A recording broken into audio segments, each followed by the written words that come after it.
I got my current job, I was given a good piece of advice, which was to interview 3 politicians every day. And from that much contact with politicians, I can tell you they're all emotional freaks of one sort or another. They have what I call logorrhea dementia, which is they talk so much they drive themselves insane. But what they do have is incredible social skills. When you meet them, they lock into you, they look you in the eye, they invade your personal space, they massage the back of your head. I had dinner with a Republican senator several months ago who kept his hand on my inner thigh throughout the whole meal, squeezing it. I once, this was years ago, I saw Ted Kennedy and Dan Quayle meet in the well of the Senate, and they were friends, and they hugged each other, and they were laughing, and their faces were like this far apart, and they were moving and grinding and moving their arms up and down each other, and I was like, get a room, I don't want to see this. But they have those social skills. Another case, last election cycle, I was following Mitt Romney around New Hampshire, and he was campaigning with his 5 perfect sons, Bip, Chip, Rip, Sip, Lip, and Dip. And he's going into a diner, and he goes to the diner, introduces himself to a family, and says, what village are you from in New Hampshire? And then he described the home he owned in their village. And then he goes around the room, and then as he's leaving the diner, he first names almost everybody he's just met. I was like, okay, that's social skill. But the paradox is when a lot of these people slip into the policy-making mode, that social awareness vanishes and they start talking about like accountants. So in the course of my career, I've covered a series of failures. We sent economists in the Soviet Union with privatization plans when it broke up, and what they really lacked was social trust. We invaded Iraq with a military oblivious to the cultural and psychological realities. We had a financial regulatory regime based on the assumptions that traders were rational creatures who wouldn't do anything stupid. For 30 years, I've been covering school reform, and we've basically reorganized the bureaucratic boxes, charters, private schools, vouchers, but we've had disappointing results year after year. And the fact is, people learn from people they love. And if you're not talking about the individual relationship between a teacher and a student, you're not talking about that reality, but that reality is expunged from our policymaking process. And so that's led to a question for me. Why are the most socially attuned people on earth completely dehumanized when they think about policy? And I came to the conclusion this is a symptom of a larger problem. That for centuries we've inherited a view of human nature based on the notion that we're divided selves, that reason is separated from the emotions, and that society progresses to the extent that reason can suppress the passions. And it's led to a view of human nature that we're rational individuals who respond in straightforward ways to incentives. And it's led to ways of seeing the world where people try to use the assumptions of physics to measure how human behavior is. And it's produced a great amputation, a shallow view of human nature. We're really good at talking about material things, but we're really bad at talking about emotions. We're really good at talking about skills and safety and health. We're really bad at talking about character. Alistair MacIntyre, the famous philosopher, said that we have the concepts of the ancient morality of virtue, honor, goodness, but we no longer have a system by which to connect them. And so this has led to a shallow path in politics, but also in a whole range of human endeavors. You can see it in the way we raise our young kids. You go to an elementary school at 3 in the afternoon, and you watch the kids come out, and they're wearing these 80-pound backpacks. If the wind blows them over, they're like beetles stuck there on the ground. You see these cars that drive up. Usually it's Saabs and Audis and Volvos, because in certain neighborhoods it's socially acceptable to have a luxury car, so long as it comes from a country hostile to U.S. foreign policy, that's fine. They get picked up by these creatures I've called Uber moms, who are highly successful career women who've taken time off to make sure all their kids get into Harvard. And you can usually tell the Uber moms because they actually weigh less than their own children. Sort of at the moment of conception, they're doing little butt exercises. The babies plop out, they're flashing Mandarin flashcards at the things, driving them home, and they want them to be enlightened, so they take them to Ben & Jerry's, ice cream company with its own foreign policy. In one of my books, I joke that Ben & Jerry's should make a pacifist toothpaste, doesn't kill germs, just ask them to leave. That would be a big seller. And then they go to Whole Foods to get their baby formula, and Whole Foods is one of those progressive grocery stores where all the cashiers look like they're on loan from Amnesty International. And we buy these seaweed-based snacks there called Veggie Booty with kale, which is our kids who come home and say, Mom, I want a snack that'll help prevent colon rectal cancer. And so the kids are raised in a certain way, jumping through achievement hoops of the things we can measure. SAT prep, oboe, soccer practice, they get into competitive colleges, they get good jobs, and sometimes they make a success of themselves in a superficial manner. And they make a ton of money, and sometimes you can see them at vacation places like Jackson Hole or Aspen, and they've become elegant and slender. They don't really have thighs. They just have one elegant calf on top of another. They have kids of their own, and they've sort of achieved a genetic miracle by marrying beautiful people, so their grandmoms look like Gertrude Stein, their daughters look like Halle Berry. I don't know how they've done that.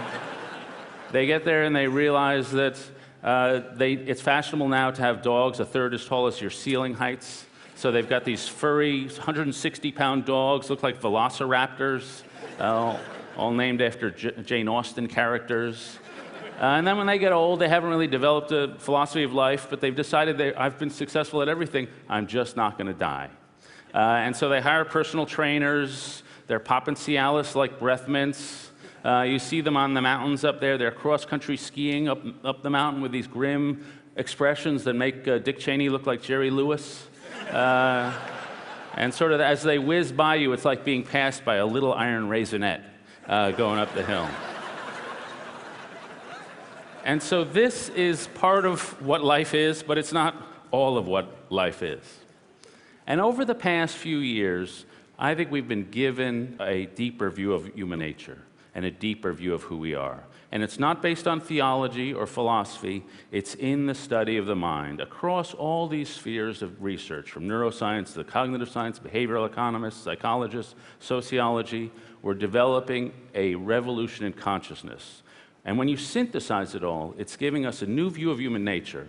And far from being a coldly materialistic view of human nature, it's a new humanism. It's a new enchantment. And I think when you synthesize this research, you start with three key insights. The first insight is that while the conscious mind writes the autobiography of our species, the unconscious mind does most of the work. And so one way to formulate this is the human mind can take in millions of pieces of information a minute, of which it can be consciously aware of about 40. And this leads to oddities. One of my favorite is that people named Dennis are disproportionately likely to become dentists. People named Lawrence become lawyers because unconsciously we gravitate toward things that sound familiar, which is why I've named my daughter President of the United States, Brooks. Another finding is that the unconscious, far from being dumb and sexualized, is actually quite smart. So one of the most cognitively demanding things we do is buy furniture. It's really hard to imagine a sofa, how it's going to look in your house. And the way you should do that is sort of study the furniture, let it marinate in your mind, distract yourself, and then a few days later go with your gut, because unconsciously you figured it out. The second insight is that emotions are at the center of our thinking. People with strokes and lesions in the emotion processing parts of the brain are not super smart. They're actually sometimes quite helpless. And the giant in the field is in the room tonight and is speaking tomorrow morning, Antonio Damasio. And one of the things he's really shown us is that emotions are not separate from reason, but they are the foundation of reason because they tell us what to value. And so reading and educating your emotions is one of the central activities of wisdom. Now, I'm a middle-aged guy. I'm not exactly comfortable with emotions. One of my favorite brain stories described these middle-aged guys. They put them into a brain scan machine. This is apocryphal, by the way, but I don't care. And they had them watch a horror movie, and then they had them describe their feelings toward their wives. And the brain scans were identical in both activities. It was just sheer terror. So me talking about emotion is like Gandhi talking about gluttony.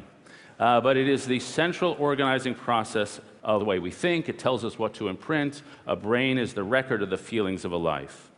And the third insight is that we're not primarily self-contained individuals.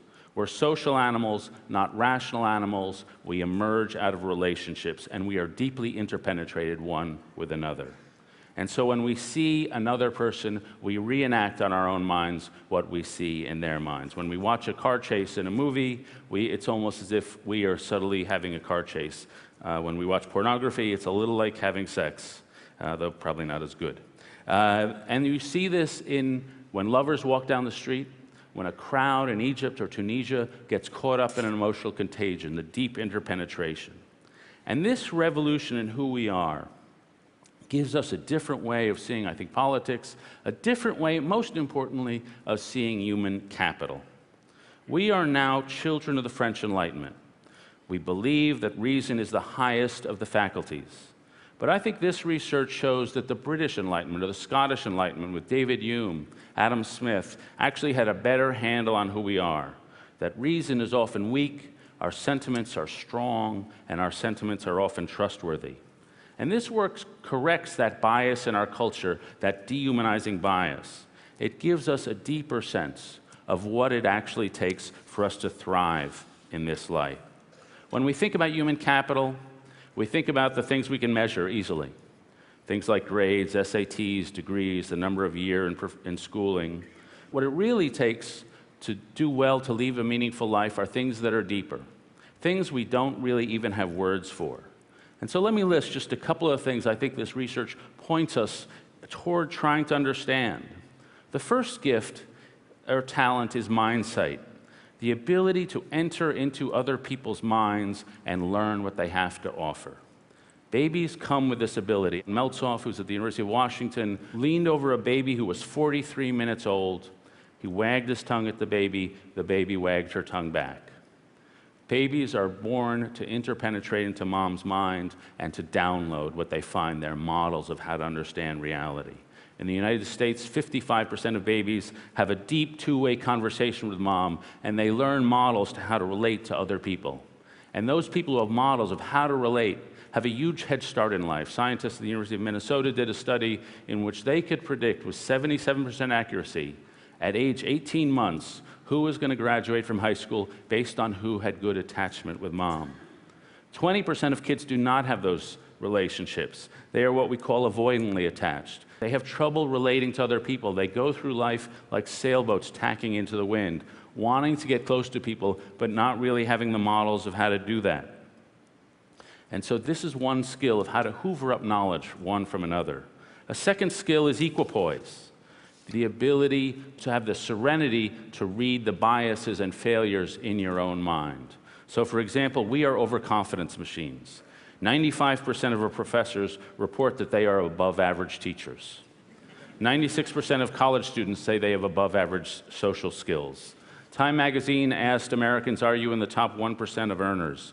19% of Americans are in the top 1% of earners. This is a gender-linked trait, by the way. Men drown at twice the rate as women because men think they can swim across that lake. But some people have the ability and awareness of their own biases, their own overconfidence. They have epistemological modesty. They are open-minded in the face of ambiguity. They are able to adjust strength of the conclusions to the strength of their evidence. They are curious, and these traits are often unrelated and uncorrelated with IQ. The third trait is metis, what we might call street smarts. It's a Greek word. It's a sensitivity to the physical environment, the ability to pick out patterns in an environment, to derive a gist. One of my colleagues at the Times did a great story about soldiers in Iraq who could look down a street and detect somehow whether there was an IED, a landmine in the street. They couldn't tell you how they did it, but they could feel cold. They felt a coldness, and they were more often right than wrong. The third is what you might call sympathy, the ability to work within groups. And that comes in tremendously handy because groups are smarter than individuals. And face-to-face groups are much smarter than groups that communicate electronically because 90% of our communication is nonverbal. And the effectiveness of a group is not determined by the IQ of the group. It's determined by how well they communicate, how often they take turns in conversations. Then you could talk about a trait like blending. Any child can say, I'm a tiger, pretend to be a tiger. It seems so elementary. But in fact, it's phenomenally complicated to take a concept I and a concept tiger and blend them together. But this is the source of innovation. What Picasso did, for example, was take the concept Western art and the concept African masks and blend them together. Not only the geometry, but the moral systems entailed in them. And these are skills, again, we can't count and measure. And then the final thing I'll mention is something you might call limerence. And this is not an ability, it's a drive and a motivation. The conscious mind hungers for success and prestige. The unconscious mind hungers for those moments of transcendence when the skull line disappears and we are lost in a challenge or a task, when a craftsman feels lost in his craft, when a naturalist feels at one with nature, when a believer feels at one with God's love. That is what the unconscious mind hungers for. And many of us feel it in love when lovers feel fused. And one of the most beautiful descriptions I've come across in this research of how minds interpenetrate was written by a great theorist and scientist named Douglas Hofstadter, who's at the University of Indiana. He was married to a woman named Carol, and they had a wonderful relationship. When their kids were 5 and 2, Carol had a stroke and a brain tumor and died suddenly. And Hofstadter wrote a book called I Am a Strange Loop. In the course of that book, he describes a moment just months after Carol has died. He comes across her picture on the mantle or on a bureau in his bedroom. And here's what he wrote. I looked at her face, and I looked so deeply that I felt I was behind her eyes. And all at once, I found myself saying, as tears flowed, "That's me, that's me."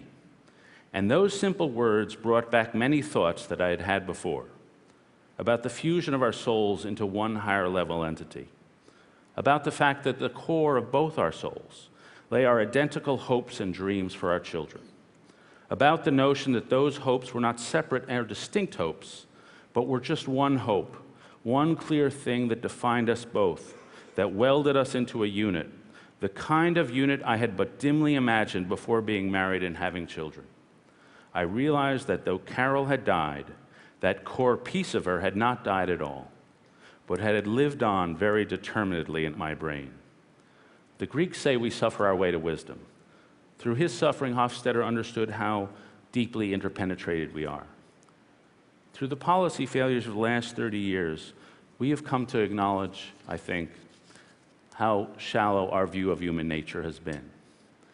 And now as we confront that shallowness and the failures that derive from our inability to get the depths of who we are, comes this revolution in consciousness, these people in so many fields, exploring the depth of our nature and coming away with this enchanted, this new humanism. And when Freud discovered his sense of the unconscious, it had a vast effect on the climate of the times. Now we are discovering a more accurate vision of the unconscious, of who we are deep inside. And it's going to have a wonderful and profound and humanizing effect on our culture. Thank you.